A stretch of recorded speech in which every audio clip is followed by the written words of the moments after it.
నమస్తే, this is Sourya. Welcome to our channel. ఈ రోజు మనతో పాటు సీనియర్ జర్నలిస్ట్ దుర్గా వడ్లమణి గారు ఉన్నారు. వారితో మాట్లాడుతాం. నమస్తే మ్యామ్. నమస్తే అండి.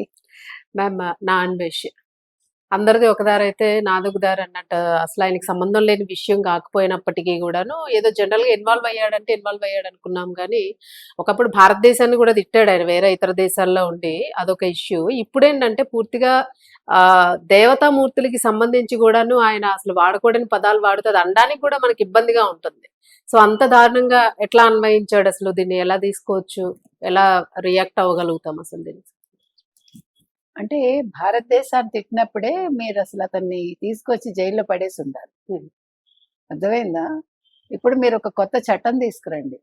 దేశాన్ని తిట్టిన హిందువులకు సంబంధించి వాళ్ళ దేవుళ్ళని, దేవతలని, లేదు వాళ్ళ పురాణాలని, ఇతిహాసాలని, అసలు హిందువులకు సంబంధించి దేని తిట్టినా కూడా జైల్లో పడేయండి. అలాంటి చట్టం తీసుకురండి. ఎందుకంటే వేళాకోళం అయిపోయింది. ప్రతివాడికి భావ ప్రకటన స్వేచ్ఛ. అసలు అనసూయ గారి విషయం పక్కకు పెడితే, అంటే ఆవిడ బట్టల గురించి పక్కకు పెడితే, ఆవిడ స్వేచ్ఛ గురించి పక్కకు పెడితే అది మనకు అనవసరం. అది ఆవిడ దేవాలయాల మేలో ఇలాంటి బొమ్మలు లేవా అన్నట్టు మాట్లాడారు ఆవిడ. అక్కడి నుంచి ఇంకా పెరిగింది అది. అంటే శివాజీ 2 మాటలు మాట్లాడితే ఇది ఎంత దూరం తీసుకెళ్లారు. శివాజీ క్షమాపణ చెప్పాక అది అక్కడితో కట్ అయిపోయి ఉంటే అది వేరే రకం, ఇది వేరే రకంగా వెళ్ళిపోయింది. అంటే ఇప్పుడు ఒక మాట వాడాడు అతను, ఎవరు, ఈ నా అన్వేష్ అతని మొత్తం మీరు వీడియో కనుక వింటే మీకు చెవులు ఒక సీసం పోసినట్టు అయిపోతుంది ఆ పదాలకి, ఆ బూతులకి. ఒకటి, ఆడవాళ్ళని కూడా తిట్టినట్టే అందులో. అతను వాడిన పదాలు ఆడవాళ్ళని తిట్టినట్టు ఒకటి. రెండోది, గరికపాటి విషయంలో ఆయన తిడితే తిట్టుండొచ్చు, అంటే గరికపాటి గారి అభిప్రాయానికి ఇతను తిట్టాడు. గరికపాటి గారి అభిప్రాయానికి ఇతను వాడిన మాటలు చాలా తప్పు. ఇంకొకటి ఏమన్నాడు, ఈ వయసులో నీకు అట్లాంటి వస్తే ఏదో మాట్లాడాడు, కట్ చేస్తాను. ఎంత తప్పండి, నువ్వెవడివి అసలు? ఒకటి.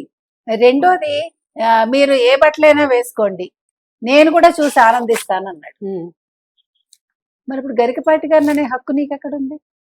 మరి నువ్వు ఆనందిస్తానంటున్నావు కదా, అన్నాడు కదా, ఆ వీడియో చూసుకోండి. అవును, తప్పు కదా. తప్పున్నారా మేడం? దొరికితే నిజంగా ఎవరైనా ఈడ్చి కొడతారు, మామూలుగా ఉండదు. ఇప్పుడు విశ్వ హిందూ పరిషత్ వాళ్ళు అక్కడ ఇక్కడ విశాఖపట్నం, అదేది గోపాలపట్నం పోలీస్ స్టేషన్ లో కంప్లైంట్ ఇచ్చారు ఇతని మీద. ఇప్పుడు చేయాల్సిన పని ఏంటంటే, ఇంటర్పోల్ అతను తీసుకుని వచ్చి ముందు అతని ఛానల్ మోయించి అతని పాస్పోర్ట్ లాక్కుని అతను జైల్లో పెట్టాలి. ఇవాళ 2 మాటలు మాట్లాడినందుకు మహిళా కమిషన్ ఏదైతే ఉందో తెలంగాణలో, అతన్ని పిలిచి అంతసేపు మాట్లాడి అతనని ప్రశ్నలు వేసి అంత క్లాస్ పీకారు కదా. ఈ వీడియో మొత్తం విని ఎన్ని గంటలు అతని క్లాస్ పీకుతారు, అన్వేష్కి ఎన్ని గంటలు విచారణ చేస్తారు చేయాలి. సుమోటోగా వాళ్లే కేసు తీసుకోవాలి. అవును. తర్వాత నేను ఎవరిని కించపరచలేదనో, లేదంటే నాకు హిందూ దేవుళ్ళ మీద చాలా ప్రేమనో, నేను వినాయకుడిని పెట్టుకున్నాను, భగవద్గీత పెట్టుకున్నాను అంటాడు. ఎవరు? అతను నా అన్వేష్. అవే నమ్మక్కర్లే. ఎందుకంటే నువ్వు అసలు సీతాదేవి గురించి, ద్రౌపది గురించి మాట్లాడాల్సిన పని ఏంటి? మాట్లాడే వాళ్ళ మీద రేపు జరిగిందని ఎట్లా చెప్తావు? అసలు ఎవడివి అసలు? నువ్వు అసలు రామాయణం చదివావా, భారతం చదివావా?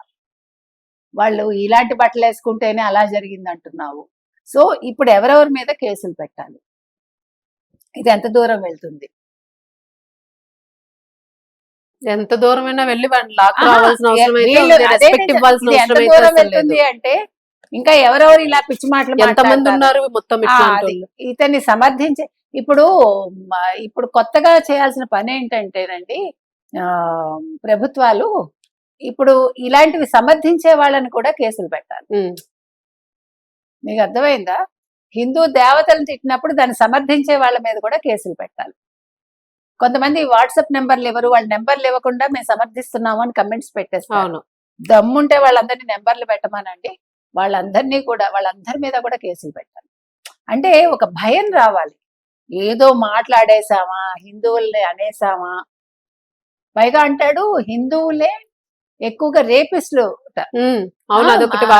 హిందువుల మీద వాళ్లే చేస్తారట, క్రిస్టియన్స్ మీద చేస్తారట, ముస్లిమ్స్ మీద చేస్తారట.